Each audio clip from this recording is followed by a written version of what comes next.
What is up, everybody? Welcome back to my channel, Zanomics Gaming. Today is the last day before Lightfall, technically, because tomorrow Destiny 2 will be down for maintenance.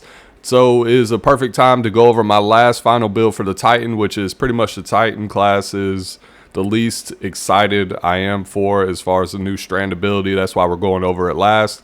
But if there are people out there that would like to play with the Titan first, this is the build that I will be going for once I complete the campaign with the Titan subclass, and I do plan to do the campaign on all three characters. Now, first and foremost, to get the weapons out of the way, I will be taking advantage of Witherhoard. You can't beat it. It does damage over time.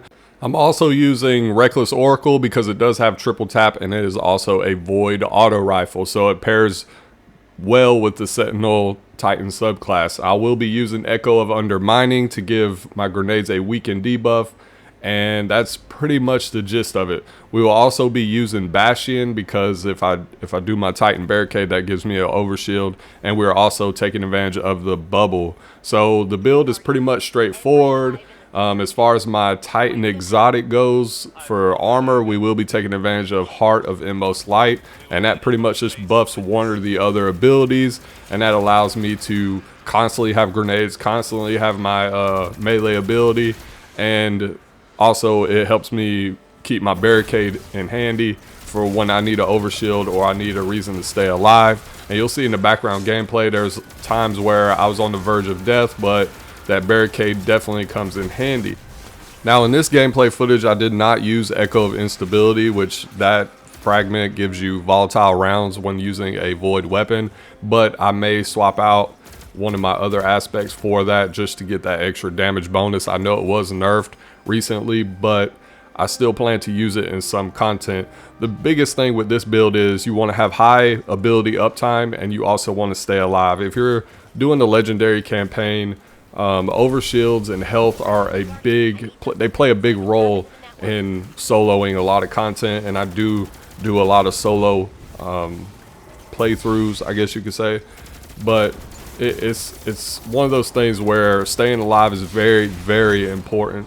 The heavy weapon for this particular build, I guess you want to call it, doesn't really matter. The biggest thing is Witherhoard, and then using Heart of Inmost Light with the Void subclass. Those will keep you alive. Those will help you. Now, I know we have Loreley Splendor, but that was actually nerfed, and I was debating on whether to use Solar or not, but right now the Void is just so good. It's hard to not use as of this point. So I highly recommend, if you are going to play on Titan, to definitely use the Void subclass and use Heart of Inmost Light. It's just too good to pass up. Now, don't pay no mind to the elemental whale mods that I have, just because a lot of that's getting reworked, like I said in previous videos, so I'm not really going over that too much. I really wanted to just come up with 3 different setups that you could use for each class. That way you could just put on the exotics, put on the armor, use the fragments, use the aspects, and just go to work, depending on the class that you plan on using. Now, with the good thing about the Titan that I more than likely will get a question about, is the fact that I'm using a suppressor grenade with the Echo of Undermining, because if I use that combination, I'm able to suppress targets and weaken them, so it works hand in hand. It is definitely a powerful combination, and with Heart of Inmost Light, you get high ability uptime. It doesn't really matter where your stats are for your armor. Granted, the higher the armor stat, the quicker you'll get your stuff back, but with Heart of Inmost Light, you get it back really quickly anyways. And also too, it depends on the void weapon you decide to use. Like, I'm using Reckless Oracle just because it has 60 or so rounds in it, and it allows me to do a lot of damage, so I don't have to keep reloading constantly.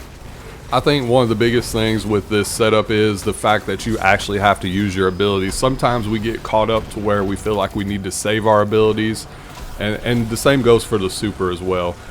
We normally get caught up in, hey, maybe I need to save it. Can I stick it out and actually defeat these enemies without using my grenade? I know it's going to take a minute to get it back, but you can't really be afraid of that. And I think some players do get that in their mind to where they feel like, oh, I probably shouldn't use my ability yet.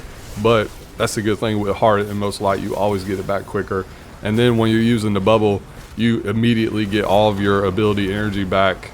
And that's pretty much why Offensive Bulwark is best is the best aspect to actually have, because while you have an overshield or inside the Ward of Darn, grenades charge significantly faster and you have increased melee damage.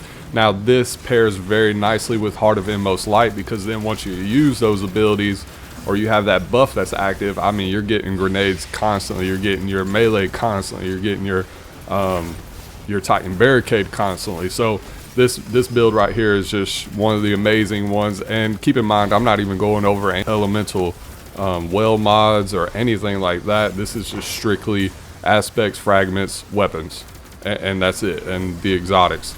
And so it's very, very strong. I can't wait for Lightfall to actually drop so we can actually create a lot of cool build setups and stuff, but we'll just have to see when Lightfall drops. So if you like today's content, don't forget to like and subscribe to my channel. I greatly appreciate it. Also, keep in mind that today is pretty much the last day that you'll be able to actually play Destiny 2. Tomorrow you'll be able to preload Lightfall, and yeah, we'll wait for Tuesday afternoon. But before that time comes, I definitely recommend, if you have not completed all of your seasonal challenges, try to complete the ones that you need to. Also, go after those weekly bounties. That way you can level up as quickly as possible. I know there's some people out there that are like, oh, I don't want to, you know, we got a whole 90 days or whatever the case may be, but it's better to jump ahead. The big difference about this time is it's an expansion. It's not just a seasonal content. So I like to get ahead. I like to have all my stuff unlocked in a timely manner. Also, today is the last day of trials, I believe, for a couple of weeks.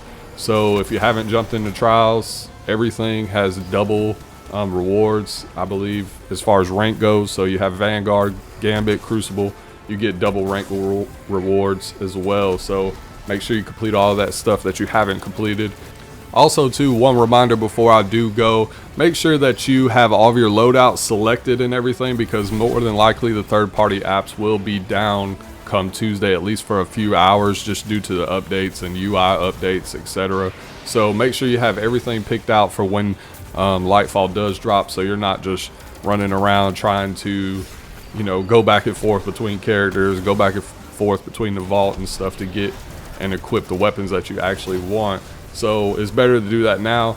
And like I said, make sure you do whatever bounties that you can for today. That way you can save them for tomorrow. Obviously, you cannot do seasonal bounties because those will actually be going away when Lightfall drops. So only do the main vendors and the weekly bounties. Those give you the most experience. At this time, I want to thank you all for coming and watching. If you enjoy this content, please don't forget to like and subscribe to my channel. It's the best way to support me, and I greatly appreciate it. Also, we will be covering a lot of Lightfall content in the months to come, as well as all the expansion stuff, so please stick around. In the comments down below, tell me what Titan builds you plan on using in Lightfall. I would love to hear all of your opinions, and also too, just a reminder that all of this is subjective. There's definitely so many more builds that you can utilize. I hope everyone enjoyed this little mini series that I did based on what builds I will be bringing into Lightfall. Please leave a comment down below on what you guys think or what you guys plan on using when Lightfall drops. I can't wait for it to come out in the next couple of days. I will see you all in my next video. I hope you all have a wonderful day.